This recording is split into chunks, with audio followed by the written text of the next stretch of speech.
各位观众朋友，大家好，欢迎收看1月7日 AM 新闻，我是嘉豪。要发生什么大事代，头先就来报人知。中国拍算要搁再减少核发犹太限制容器机械纺织等项目，但是政府也批评中国用经济威胁来影响大选。检方对查媒体假民调案件也查出前立委张显耀涉嫌违反反渗透法，100万交报销团。南韩国会拜二通过禁止食狗肉的法案，袂当杀袂当卖，违规食关3年，或者是罚大票70万。昨国防部发布国家级警报，警告民众中国发射卫星煞引起争议。国民党校友记就批评讲，这么严肃的国安议题，说是一堆错误，呼吁至4点钟内就要公开真相。那郭文德也批评讲，蔡总统讲免惊，这害伊感觉真惊吓。不过赖清德是强调，中国发射卫星的路线图显示，确实有飞过台湾南部天顶。国防部公布资讯是应该。甲民众斗阵迄场展现亲和力，国民党校友会伫高雄规工扫街拜票，甲赛车行程争取支持。针对中国车港发射卫星，国防部发布国家级警报，呼吁民众注意安全。伊个批评严肃国安议题，煞这么凊彩，错过人人，骗的是人民生命安全的惊吓。呼吁24点钟赶紧公布真相。严肃的国安议题，怎么这么草率？错误连篇，在24小时内赶快公布是谁下令要发这个信息。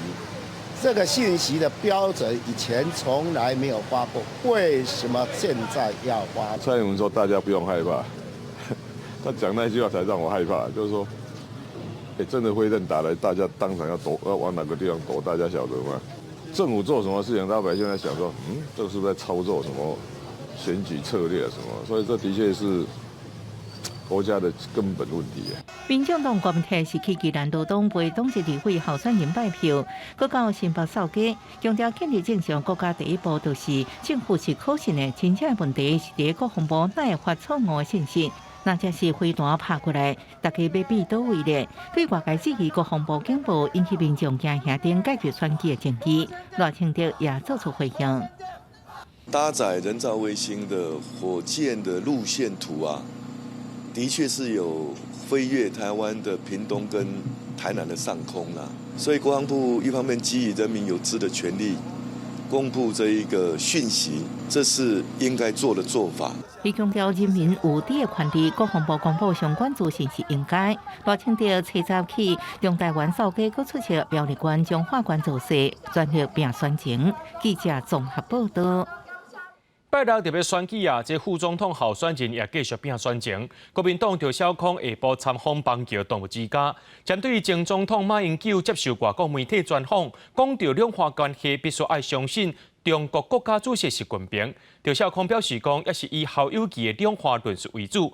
那民众党吴欣盈是陪候选人拜票，靠生纳入执政，台湾敢有变较好？另外，民进党的萧美琴是去到高雄助选，强调会和赖清德继续带台湾面对世界。甲9月活动真好，国民党副总统候选人赵少康7早参访板桥动物之家，关心流浪狗的收容照顾安乐死议题。针对前总统马英九接受外国媒体专访表示，阮和两岸紧张爱用和平对话，临时武力准备。访问到今时信任中国领导人习近平时，马英九讲就两岸关系来讲，需要相信对方。那赵少康强调以侯友谊两岸论述为主，未来要以侯友谊的讲法为准啊。那第二个就是说信不信任哈，彼此当然互信是很重要的了哈。如果你都不信任，那你还谈什么呢哈？但这个信任也不是无条件的信任了。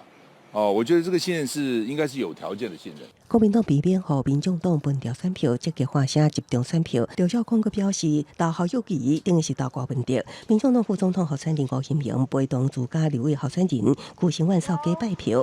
选战最后3天的策略都是全力拼一摆。针对前副总统萧万长刊登3大无头版，发声选民集中投南无投北，有意操作弃保，吴欣盈也反映。在这24年来，在蓝绿政党2党轮替的时候，台湾的日子真的有变更好吗？我相信，大家是知道的，只有投白色才有机会要能保住台湾。民进党副总统候选人萧美琴是前往高雄为候选人车台，稳固南部票仓，无用点开车扫。路上的民众又举要花声，立委候选人区志伟送鸟造型的粽，有祝萧美琴保重。继续坚定带领台湾，咱民用世界，在世界上架台湾。大家拢做有志气的台湾人，大家继续来拼咱的经济，继续拼咱的和平。萧美琴强调，会甲热情着继续带领台湾面向世界，发声支持者，选对的人行对的路。记者综合报道。大选要到检方加强侦办境外介入选举的案件，桥头地检署侦办媒体刊假民调案件，查到前立委张显耀涉嫌违反反渗透法，昨是透明甲伊问话了后，改列做反渗透法顶罪被告100万交保候团。另外，宜兰基隆顶地检署侦办介入选举案件也拢有进展。前亲民党立委张显耀高雄服务处电话到咧，暗过拢无人。目前是两华医道论坛协会理事长的张显耀被控牵涉反渗透法的案件。根据了解，桥头地检署侦办媒体登假民调的案件，后续发现伊涉案，查到发动搜查甲约谈，进行了后，该列被告有抵100万交保候团。被告的部分就是涉嫌反渗透法及总统、副总统选举罢免法，交保金额是100万元。其他的部分我们目前正在理清当中。张显耀的昨天被搜索、被约谈，我不清楚，我刚刚才看到，对，是看到那个新闻，我才知道。高雄地检署也侦结反渗透的案件，起诉一相关法庭协会理事长。北台湾宜兰地检署是接到证据，原来有特定证书，就村里长等人去中国接受交代，按因伫大选当中支持选择有利两华交流的证书，杀团53人，进行了后，转列反渗透法被告。带团者均非旅行社从业人员，相关行程均由国台办驻区人员全权安排。基隆地检署是侦办省5里长，招12个里长去中国接受3党烟台代办交代，请伫总统大选当中支持特定政党候选人，交反渗透法顶罪起诉专案。认定这位吴姓里长有涉犯反渗透法以及总统、副总统选举罢免法、公职人员选举罢免法等罪，依法提起公诉。专案2审基隆地院了后，法官有抵120万交保候团，限制自己出境甲出海。记者综合报道。中国商务部昨暗发布声明，当咧研究要甲ECFA早收清单内面的龙鱼机械汽车零配件、纺织等产品的关税减量暂停，也因为讲是伫咧咱大选进程来公开，咱的政府就批评讲中国是利用经济威胁，想要来影响到台湾的选举。经济部表示讲会积极函受影响的产业企业提供必要的协助。特别大选，中国动作真多，商务部初九是发布声明，为期中止台湾12项石化产品适用 ECFA 税率以来，民进党当局无采取任何有效措施取消对大陆贸易限制，所以研究进一步采取中止其他项产品的关税减量。研究进一步采取终止 ECFA 早期收获农渔、机械、汽车零配件、纺织等产品关税减让等措施。台湾机械工会理事长桂灿文表示，初九接到中国机械工业联合会电话，表示 ECFA 不是单方受惠，对两华机械业是互利的，会将意见反映给商务部甲各台办，并取消。伊佫指出，这几年台湾机械出口中国占比已经降低，有先做好准备转型甲开拓新的市场。对于单一业者的影响就比较大，业界还是需要去努力把市场拓展到其他的国家不要把鸡蛋都放在同一个篮子。纺织业者指出，无法度判断影响程度，可能差不多一半。5亿美金产值受影响，上市大厂评估影响无大。经济部表示，中国应该甲台湾伫 WTO 结构之下讨论，这种大方面的变更对建立和谐贸易机制不利。业者用现行措施，将会提供必要协助。受到影响的产业做更多的联系跟沟通，提供一切必要的协助，包含拓销市场的拓销以及产品品质的研发改善。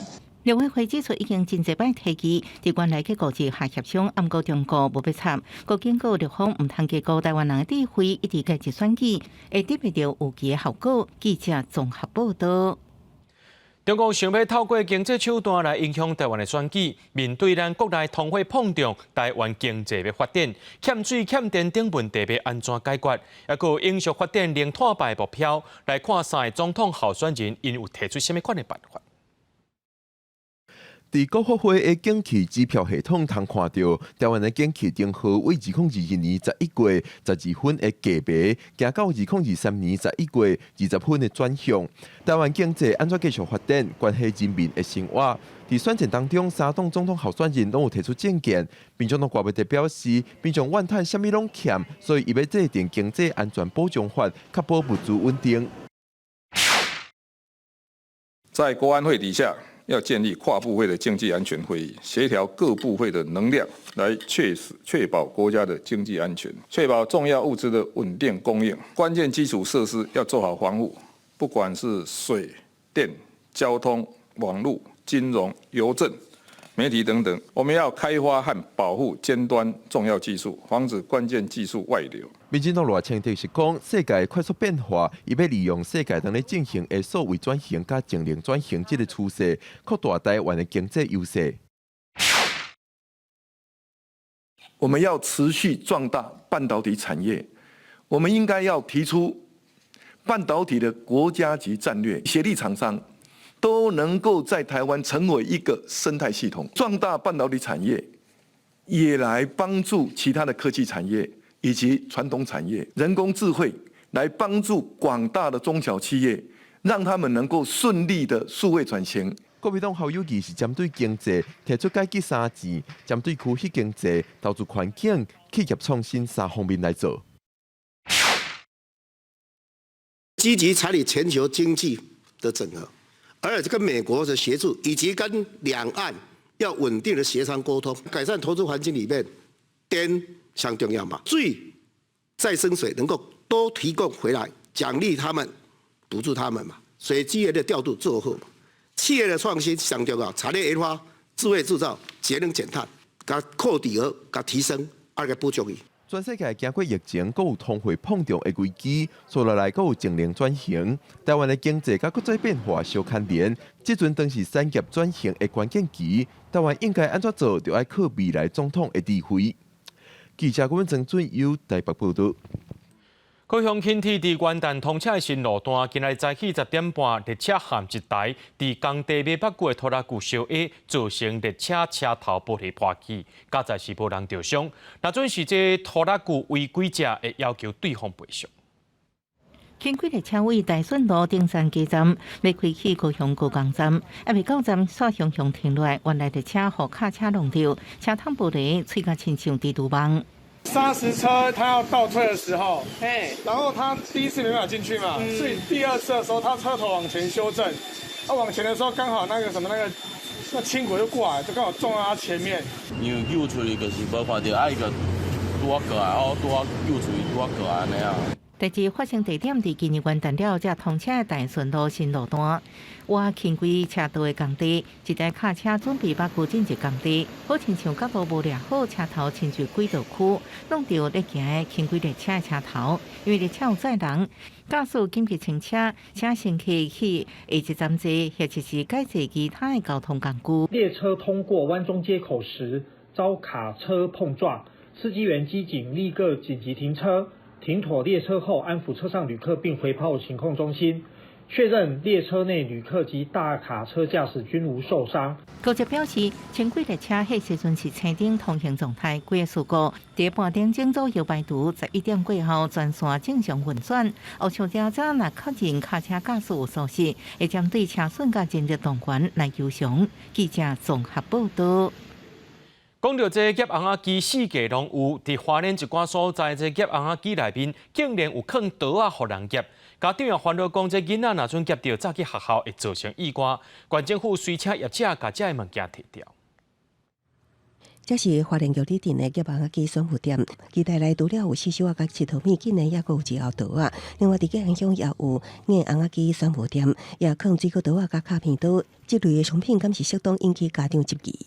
我觉得非常危险，因为娃娃机台它并没有限制年龄去夹，那这种东西夹到了之后，小朋友可能国小生带去学校的话，万一情绪管理上不好的话，刺伤了别的小朋友的话，非常的危险。也毋过依照即卖法令，只针对生情用品、化妆品、食品、药品等，并无规定叫案机的内容物袂当有水果刀啊、是卡片刀、非毒害管制条例物品，只有限制店家爱离航远50公尺，若有生情商品爱离航远1公里以上。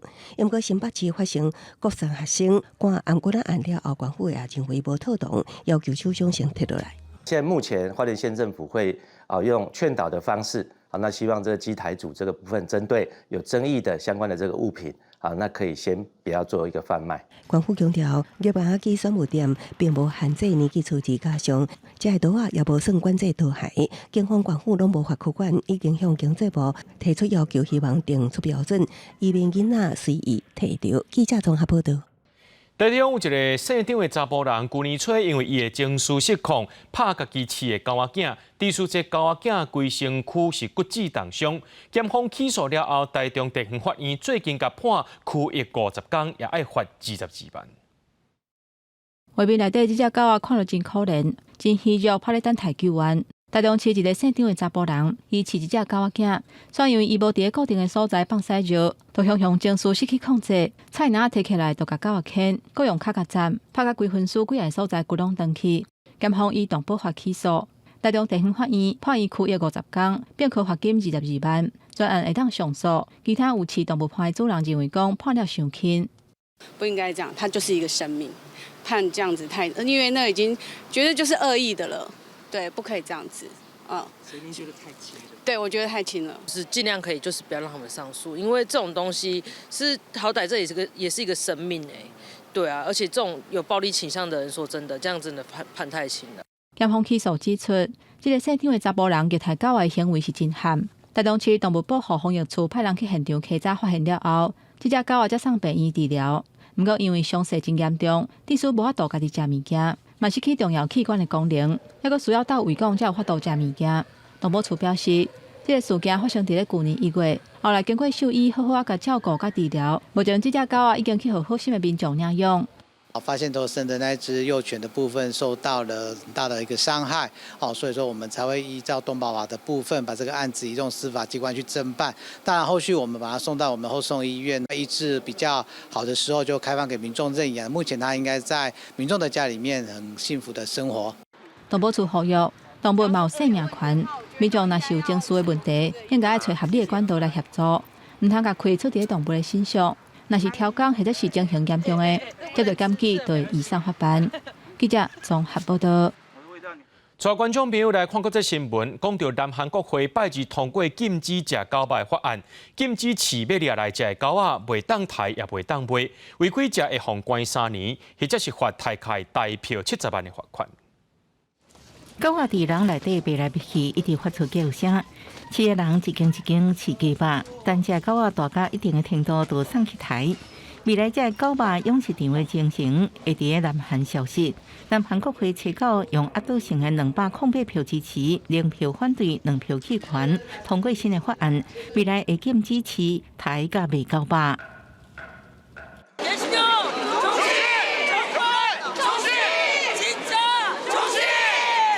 기자회견문 이제부터 개식용 없는 대한민국 개식용 종식 특별법 통과를 환영한다.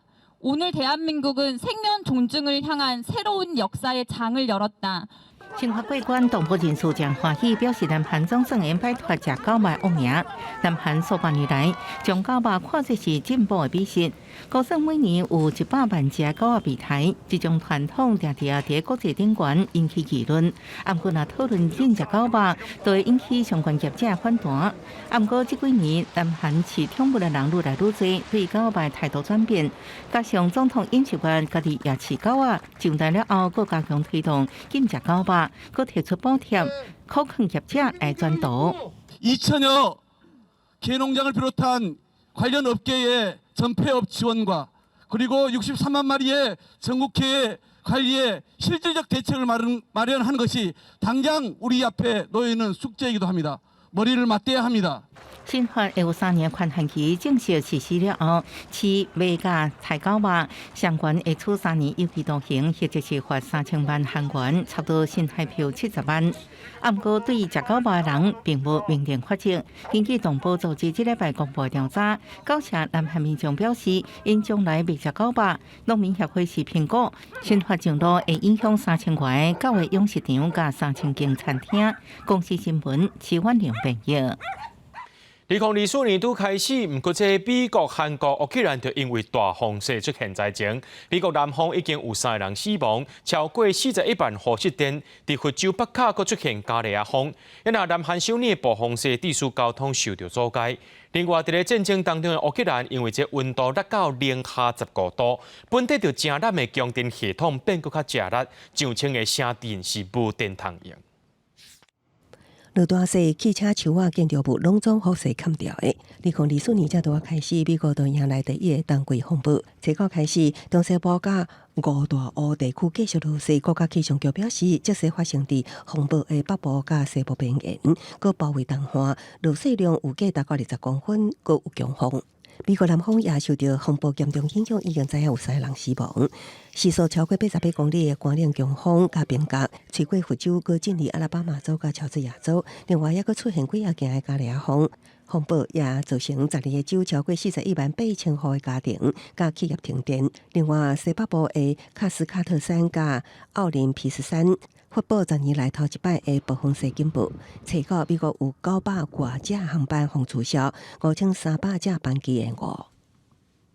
那韩国首尔也拄到大雪，造成交通中断。原本塞车上班的上班族，只当改坐大众交通工具。受到风向的影响，雪台已经向内陆刷动，影响韩国更较侪地区，雪继续落到初10早起。也佫有伫乌克兰真侪地方气温降到大约摄氏零下15度，用电量达到这礼拜上高峰。也毋过强风冰霜甲输电设备结冰，使得乌克兰输电网受到损害，佫影响修复进度。乌克兰国家能源公司初九表示，已经造成9个州1000多座城镇无电通用，加上乌克兰能源系统已经因为俄罗斯的攻击来减弱，输电商呼吁民众爱节电。公司新闻新罗为编译。美国匹兹堡天文机器人科技公司所制造的月球登陆舰“游准号”起飞了后，因为这燃料漏甲真严重，初九宣布放弃上月球的任务。伫东港，美国太空总署 NASA 也宣布，因为登月系统含新的太空装备拢遇到困难，本地2025年登到月球的计划会延后到2026年。美国的天文机器人科技公司设备伫非洲卡纳维尔角成功升空的月球登陆艇游准号，升空了后，短短几点钟就通报推进系统故障，造成摩托河顶部的太阳能板朝向太阳充饱电池电力。也毋过问题需要解决，所落来佫发生燃料出现严重泄漏的问题。等到成功阻止燃料泄漏了后，只剩会当提供飞行大约40点钟的容量，登月计划宣告失败。美国太空总署 NASA 资助天文机器人公司1亿美金的经费，经过这座任务载运科学仪器到月球，以进一步解答月球表面甲辐射等的问题。即马游准号任务失败 ，NASA 的经费也等于是落伫水底，无啥无水。态度天邦的登月任务也毋拿这一件 ，NASA 署长尼尔森初九宣布，因为种种安全上的考量，原定2025年升空的阿提米斯3号载人登月计划会延到2026年。This new schedule will give us the opportunity for our partners to have that additional time and make the refinements to make sure we're as successful as possible. 阿提米斯3号的登陆系统承揽火箭是由荷兰马斯克的太空探索科技公司 SpaceX 开发。不过，这套登陆系统进行2摆的轨道测试，拢已爆炸收场。这项研究的连锁反应之一，就是太空舱的承包商也因为无法度得到相关的技术资料，所需要延后定制。公司新闻王慧文编译。讲是全世界上界幸福的南亚国家不丹，初九举行国会决选，经济危机和青年失业率是选战核心。由前总理妥杰所领导的人民民主党摕到2/3的席次，妥杰有机会阁出来做总理。197。不丹大选的结果初十出来，前总理妥杰的人民民主党摕到国会47席内底30席，重新摕到执政权，妥杰有机会转来做总理。另外一栋不丹延启栋摕到村的17席。头家是不丹2008年头一届国会反对派领袖，有匹兹堡大学机械工程、甲哈佛大学公共管理学士的学位。2013年到2018年，伊担任不丹的总理，主张环保。选民这届对伊上大的期待，都是带领国家脱离连续5年超低经济成长的危机，解决有甲29%青年的失业率，让大量去澳洲找机会青年会当回来。这嘛是两党共同选择的重点。This is my first time voting, and regarding the country's economy, during the past few years, I think there has been a major setback in our revenue as the pandemic has affected the lives of the people. So I think in the upcoming years, I hope the economy flourishes. Primarily unemployment, the economy, and also people are losing hope in terms of the youth living abroad, mainly in Australia, and people are looking for answers. 这个是从2008年不但为君主制转型议会制以来第4届的大选，真侪民众是拢跋山过岭，都要几日港的时间，才有法度去到投票所投票。不丹的人口有80万人，伫喜马拉雅山脉东部，也就是中国甲印度之间，两个大国拢伫争夺对不丹的影响力。这个大选嘛，牵连边境争议的领土甲地缘政治的问题。两党拢宣示要强化甲印度的关系，支持行境的铁路，引进更较侪游客。公司新闻是会长编译。大选要到美国联邦众议院议长强森和驻美代表吴大雷见面。强森强调，美国和台湾民众是徛做伙，会协助台湾阻止中国的军事扰台。吴大雷也表示，讲台美关系是真坚定。另外，美中国防高层也伫咧华府进行军事对话。美国是搁再强调维护台海和平稳定的重要性。美国联邦众议院议长强生找到伫美国华府甲新上任的驻美代表卢大雷见面，强生大会头就表达美台关系重要性，伊强调美国甲台湾民众徛做伙，这对全世界来讲是重要的议题。We certainly want to help in the defense of Taiwan. It's very important to us. We want to deter the Chinese Communist Party and any military provocation. The U.S. Congress stands with our friends. 强生强调，美国会协助捍卫台湾，协助中国。两个人会谈差不多半点钟。强生伫会中嘛祝福台湾的选举一切顺利，表达国会两党拢挺台湾的立场。And we look forward to continue working with you, Mr. Speaker, and the U.S. Congress to further strengthen our rock-solid friendship. 伫这个时阵，美国国防部负责中国甲台湾，还有蒙古事务的副助理部长蔡苏，找到甲中国中央军事委员会国际军事合作办公室副主任宋延超见面。这是第17届美中国防政策协调会谈，嘛是2年多以来，共层级的官员各一届对话。美中声明讲，有甲中国强调维护台海和平稳定的重要性。对媒体咧问讲，敢会烦恼中国伫选举了后，增加对台湾施压的力头？国家大学回应讲，支持台湾民主自由的选举，未选边徛。Yeah, so we strongly support Taiwan's free and fair elections, which we view as a model for democracy not only in the region but also globally. And the United States does not take sides in Taiwan's elections. 不过，中国国防部声明指出，宋元超伫会谈当中表示，中国对台湾的议题是绝对袂妥协甲退让，要求美国遵守一中原则，落实相关的承诺。停止武装台湾，马会声明反对台独等等。针对台湾的议题，美中双方要是一人讲一款。记者综合报道。拜六就要选总统，也有立委啊，这大选的选票开始运到各县市。地方县选委会找到开始清点和运送各乡镇，也有绿岛人士的选票。本地找到要送到位，却因为天气的关系，绿岛要等到初10早起才会当用船送过去。若人数可能要等到11，协调空勤总队协助运送。另外，这2级、3级外岛要16个投开票所，第12会送到位。地方县府大礼堂透早出现数十名警力戒备，各乡镇市的选务人员这2天爱轮流清点今年地方县总统甲立委选票。这摆清点选票比过去的选举较紧，唔免搁一张点。选委会表示，因为这摆地方选务人员拢有派人到印刷厂感应甲清点方向，今年只要各乡镇市选务人员搁来较增加，各投开票所的总数符合，就会当领会。印刷厂印的都很精准的啦，所以他们就是100张折一个纸，他们就点那个大叠这样几叠，然后对报告角对准了以后，然后零数的部分再轻点一下这样子。地方县选委会有计马仔会当全部送到全县236个投开票所，也毋过离岛、绿岛甲南势的选票，原本初稿爱送到，也毋过受到天气的影响，海空运拢受到阻碍。绿岛初10透早才用准运送出，毋过南势8千外张的选票，可能爱协调空勤总队马仔11帮忙运送。我们目前还在联系相关单位，包括海巡或者是我们空军的部分来做协助。票关的选票也提早伫初8送去县选委会，到初10为止，各乡甲市的选务作业中心伫警方戒备之下，拢已经完成选票点名。也毋过平湖岛中有岛，也佫有16个小岛有少数居民，选会表示会安排伫12将小岛的选票拢送去投开票所。记者综合报道。民众拜六去投票投刷，上界关心的就是开票的进度咯。NCC 也呼吁媒体开票爱符合真实、有所本、通查证原则。若准接到民众投诉，或者是 NCC 发现有错误，就会按照卫生公布电视法要求业者说明开票过程甲资料来源。另外，相关资料也会转送到中选会以选罢法来处理。总统大选沙卡都选战行到上尾阶段，三方阵营拢咧拼死救票。投票了后，民众上关心的就是即时开票的结果。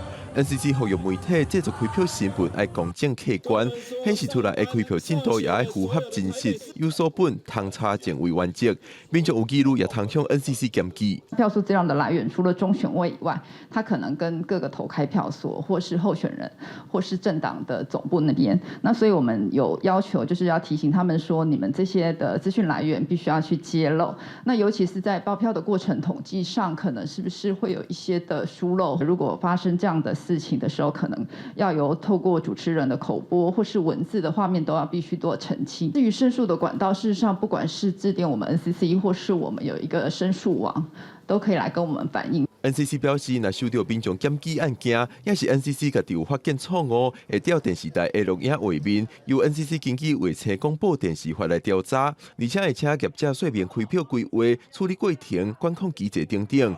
另外资料也会送去中选会，按照选罢法处理。竞选期间，选罢法是广电法的特别法，那我们会优先适用。假使民众有检举，我们会把这个侧录的带子调出来，移送给中选会。另外，就是有关于广电法的部分，假使没有3件事实查证致损害公共利益，那这个另外这个是本会要处理的。另外，伫2022年9合1大选，有电视台互人检举开票过程有灌票的嫌疑。NCC 表示，经过调查甲业者的说明，认为业者开票的资料有经过事实查证，电视台并无灌票的行为，目前并无业者和 NCC 裁罚。记者郭文社桂林台北报道。在咧进前，中央航空公布要发6个月年尾奖金。中华航空今仔日是公布年尾奖金大概是5个月，另外搁再加2万块的鼓励金。国内航空业者年尾奖金开始公布。另外讲到这个无成立无偌久的星宇航空，年尾奖金是1个月，华航是5个月，也那中央航空是6个月。另外比较较俗的台湾虎航外界预测，年尾奖金有机会来到10个月，变做是业界上界悬的。讲到最近这流感和新冠疫情拢伫咧加悬，顶礼拜国内新冠病例有515例，是这5个月以来上界悬的纪录。台湾疫苗推动协会今仔日发布2023年10大疫苗新闻，其中这流感、肺炎链球菌，也有新冠病毒新闻，拢排伫咧前3名。医生也讲，这过年前后天气较冷，是流行传染病高峰期，民众爱赶紧去注疫苗，保护家己，避免重症。台湾疫苗推动协会拜三选出2023年上有影响力的疫苗10大新闻，其中前3名拢和流感、新冠、肺炎链球菌有关系。台大医生李炳英指出，尤其过年前后天气较冷，是流行传染病的高峰期。进前疾管署自10月开始，都提供流感、肺炎链球菌和新冠3大疫苗给民众注。伊特别呼吁囡仔和65岁以上的老大人，着按注疫苗，避免重症。老大人吼，伊可能要注3种疫苗，流感疫苗、那肺炎的链球菌的疫苗，个新冠疫苗，这3种疫苗，互相的之间呢袂互相去干扰着，所以会等间一个时间注3针，迄是无问题个。最近毋但流感、新冠疫情嘛咧压起来。疾管署就会公布顶礼拜新增加的新冠本土病例有515例，是这5个月以来上悬的记录。疾管署预估续来3礼拜有关会继续摊烧，而且副署长罗一军嘛表示，过去捌确诊也是真正有注过旧版的新冠疫苗，若准超过半年至9个月，会使讲是用要无保护力咯。伊嘛呼吁要未注新冠 XBB 疫苗的民众，上好爱赶紧去注。已经打超过9个月以上，事实上你现在的保护力是几乎是归零，然后所以我们特别还是呼吁民众能够维持这个已经打过疫苗的保护力的话，必须要再接种1剂哈。这个疫苗+1在这一季的这个疫情流行来讲是很必要的一个措施。另外，根据疾管署预估，新冠和流感疫情会伫咧过年前1礼拜达到高峰，新冠一日会有15000人确诊，也若流感是1礼拜会有15万人去围着。罗伊军强调讲，新冠病毒的变异度一直拢有在变化，建议民众嘛要像当年注流感疫苗同款，爱注新的疫苗才通有保护力。记者卢尚如、曾俊尧台北报道。内政部公布2023年人口统计，去年出世的婴儿只有13万5千多人，比顶年减3000多人，出现历史新低。妇产科医生也表示，讲伫龙年生囝效应已经无啊，今年龙年的出生率可能也无偌好。就学者认为，讲是因为这薪水上低、厝价悬是上界大原因，致使唔结婚的人是愈来愈多。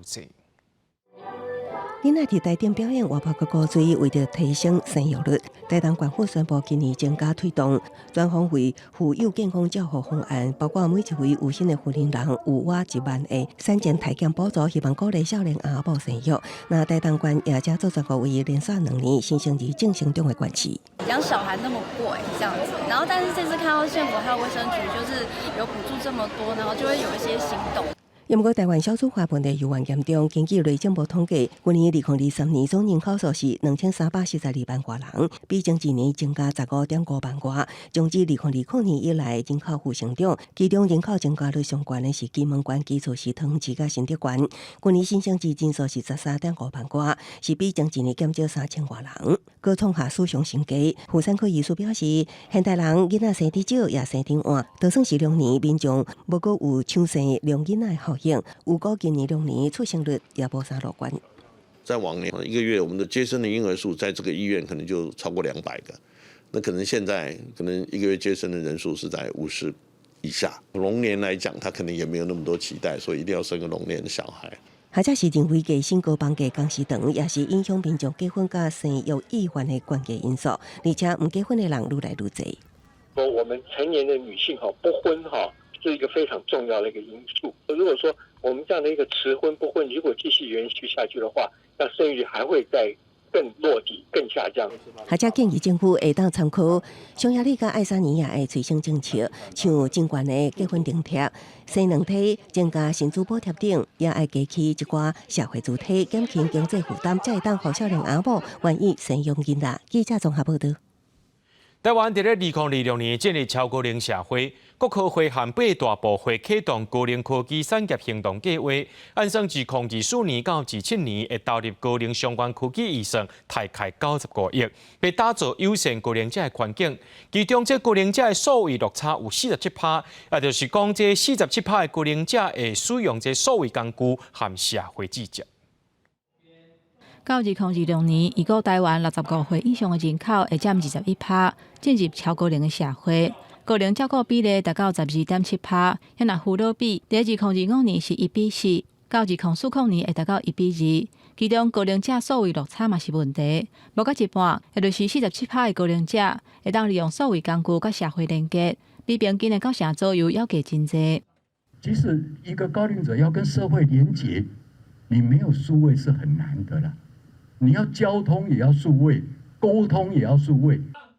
7日下晡，国科会结合8大部会，正式启动高龄科技产业行动计划。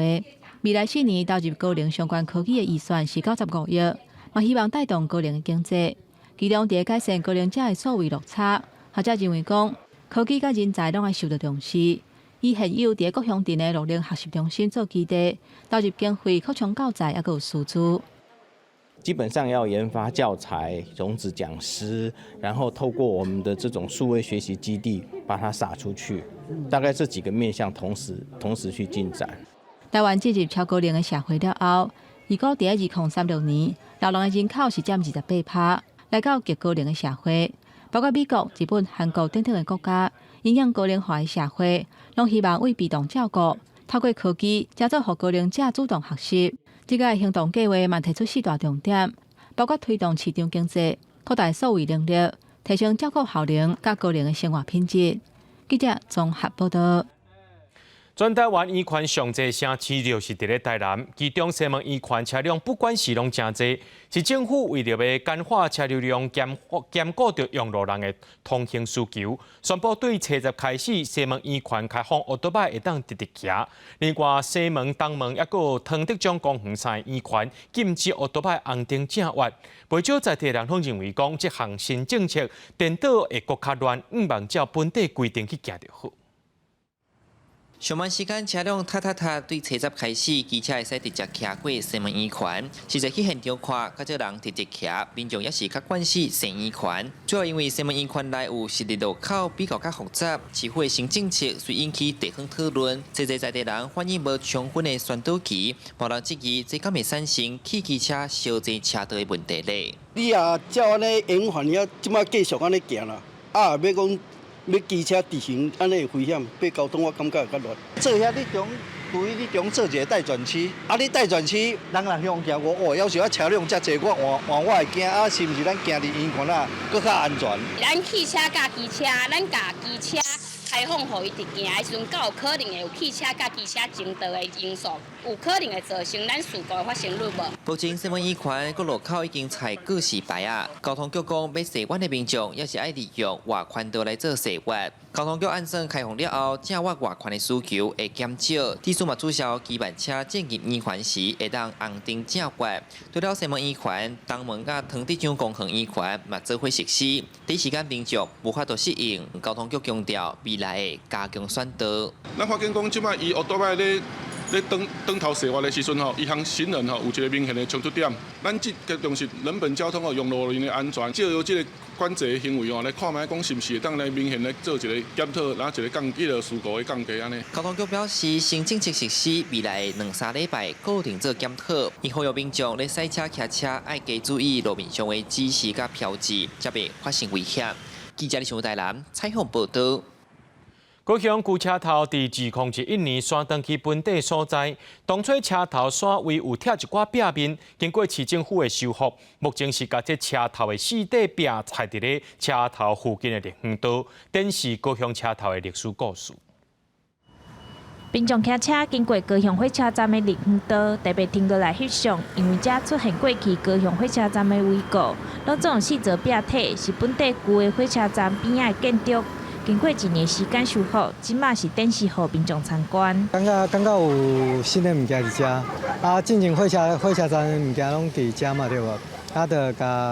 就顺便看一下安尼。无介意啦，我无感觉，没有作用啦。人吼，那只干了这里尔，那个我都讲没有作用，无水够花钱啦。旧的高雄车站伫1941年完工，是日本人起的。车站主要建筑伫2002年北沙位，迄当时两边的售票大厅甲铁路餐厅互拆除，其中有9片壁体保存落来。市府就将9片壁体配置修复做4个，来保留旧墙的外观，修复壁面原本的实水，因为有长长的泥基卡，民众可会当纳凉避日头。切成高地，高地了后，阮即马有刷起阮的迄个新的所在。阮有来组合起来成4块迄种历史墙体，咧墙体顶管阮有恢复原来高雄车站的迄个色泽啦工务局表示，考量到车站历史悠久，壁后壁阁有用钢铁来记载，并且伫边仔阁有设解说牌啊，互民众会当了解高雄车站的发展历史。记者钟义辉、胡昭勇高雄报道。彰化丰原市蛤蟆的这个面积呢是全国第3，不过这几年呢，因为气候反常着病，蛤蟆收成是真歹，有业者着改饲乸，搁再利用这鱼虾含乸共生的养殖方式饲乌乸，唔若摕到有机认证，搁逐年会当消对日本去。规车载的乌拉是今年头一批准备销去日本的货。中华公园的养殖业者5年前开始培育日本种的乌拉，利用友善环境的概念，饲出有机水产认证的乌拉。阮就是壳仔嘛，水伫遮，啊土伫下骹，啊土内底是饲蛤蟆甲乌拉嘛。水层的部分，我们就是鱼虾共生，让它是一个完美的生态循环链。咱占头全省的80%，我们除了有机，还有再拿 ASC， 就是国际认证。业者表示，因5年前为饲蛤蟆改饲乌拉，即阵乌拉的面积大约有60公顷，一年平均有250吨的乌拉销去日本，是目前外销日本量上大的厂商。差不多105年，我们彰化文蛤开始不好养了，开始发生大病变，就县长在讲那时间发生大病变，我们就改养这个黑鲟。近来因为气候的异常，还有一寡水的污染的问题，所以阮的文蛤养殖今年来饲料并无好。啊，乌拉伊的好处就是讲，伊比文蛤加足好饲的，啊，伊的育成率加足悬的。中华公园饲蛤蟆的面积排全国第3，但是这几年来，蛤蟆因为天气反常、着病、收成真歹，业者改饲乌拉，解决蛤蟆饲袂活的困境。嘛，苦心研究友善养殖，摕到有机的认证，成功拍开外销通路。记者杨淑晴中华报道。有一位对新北市内的台语老师，伊8年前嫁去新竹生囝了后，变绝症妈妈。后来因为想要互囡仔自细汉就讲台语，家己也开始投入学台语的过程。经过一段时间的学习，伊也对专业的妈妈变做是正专业的国小台语老师。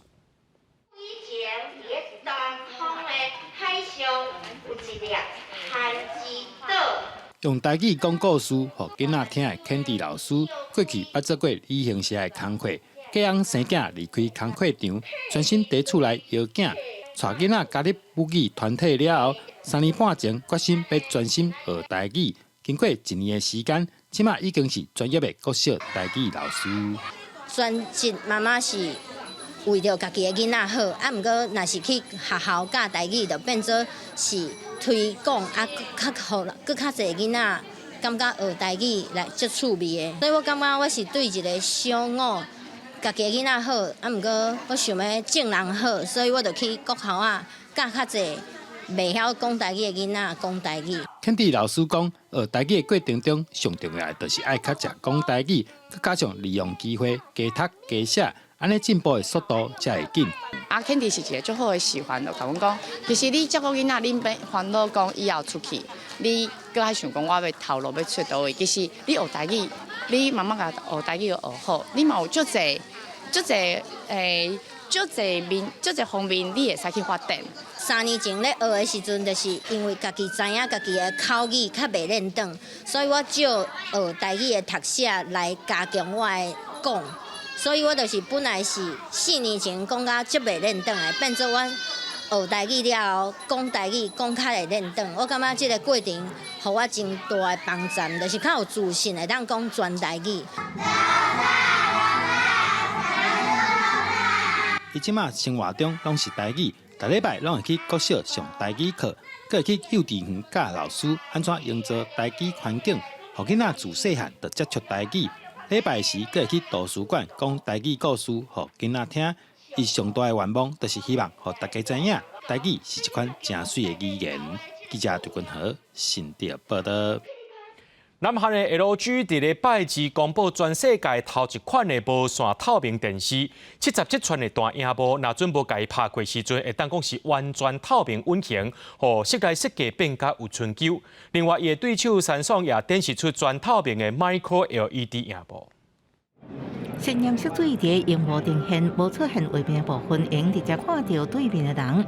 电视荧幕不只是黑色，韩国 LG 电子最近伫美国消费电子展 CES 及控制室秀出全球第一款无线透明 OLED 电视，77寸大荧幕，解析度达到 4K， 用 LG 家己的无线传输技术，传送影像甲音讯，关的时阵荧幕就亲像玻璃共款，完全透明。Imagine you're in a New York City apartment and you're in a studio and you want to dedicate space between the living room and the kitchen. You don't want to put up a physical wall. You could use a product like this, since it's transparent, it still provides that open concept feeling without blocking the living room and the kitchen. 这种无线透明OLED 电视用单独设计，靠壁或是挂伫壁使用。LG 安森今年就会卖这种的电视，暗过无透露定价。工厂拍对台是三星的透明 Micro LED 荧幕，3种显示器测试伫 CES 出来，鲜艳色水吸引不少人来看。其中一种用无边形设计，亲像一片玻璃。三星指出，透明 LED 会重新定义看的体验，让用户更加享受视觉内容。三星进前已经推出 Micro LED 电视，暗过就爱数百万的台票。公司新闻7万0朋友。明仔载天气是好也是歹，做回来看预报，恁就知。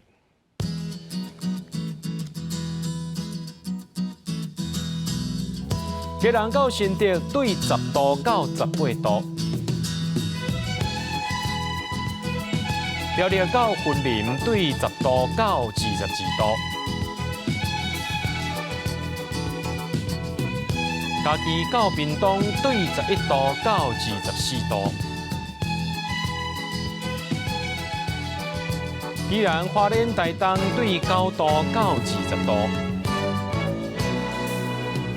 平湖金门马祖对10度到19度。新闻最后，感谢各位观众朋友收看今日 AM 新闻，我是嘉豪，明仔载暗时7点咱再相会。